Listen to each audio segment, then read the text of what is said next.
আমি সারাদিন সিগারেট আর গাঁজা খাই। আচ্ছা, হ্যাঁ, কোনো একটা রিহ্যাবে দিয়ে বা কোনো কিছু করে আমাকে ওখান থেকে সরিয়ে আনে। আমি সারাদিন সিগারেট আর গাঁজা খাই, পরে আমাকে রিহ্যাবে দিয়ে সেখান থেকে সুস্থ করে আনা হয়। এভাবেই নিজের জীবনের অন্ধকার জগতের অতীত নিয়ে কথা বলছিলেন এক সময়ের হার্টথ্রব চিত্রনায়িকা পূর্ণিমা। অতীতের গল্প বলতে গিয়ে অনেকটা কান্নায় ভেঙে পড়েন তিনি।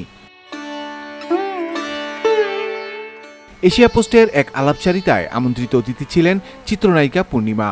পূর্ণিমা আক্ষেপ করে বলেন, আমাকে এখন আর কেউ কাজে ডাকে না, অনেক চেষ্টা করেছি, তাও কোনো কাজ হয়নি। কি আশ্চর্য!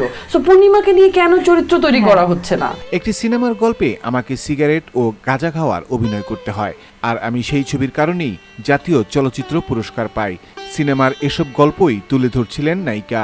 আমি সারাদিন সিগারেট আর গাঁজা খাই। আচ্ছা, হ্যাঁ, কাজে ওই ছবিটা আমার, ওটাতেই আমি ন্যাশনাল অ্যাওয়ার্ড পেয়েছি। ওয়াও! এখন আমি সিগারেট গাঁজা খাওয়ার এই চরিত্রের কিভাবে ন্যাশনাল অ্যাওয়ার্ড পাই, মানে থাকে না, কনফিউশন তো থাকেই। পরে হচ্ছে আমাকে মারুফ হচ্ছে সুস্থ করে, মানে কোনো একটা রিহ্যাবে দিয়ে বা কোনো কিছু করে আমাকে ওখান থেকে সরিয়ে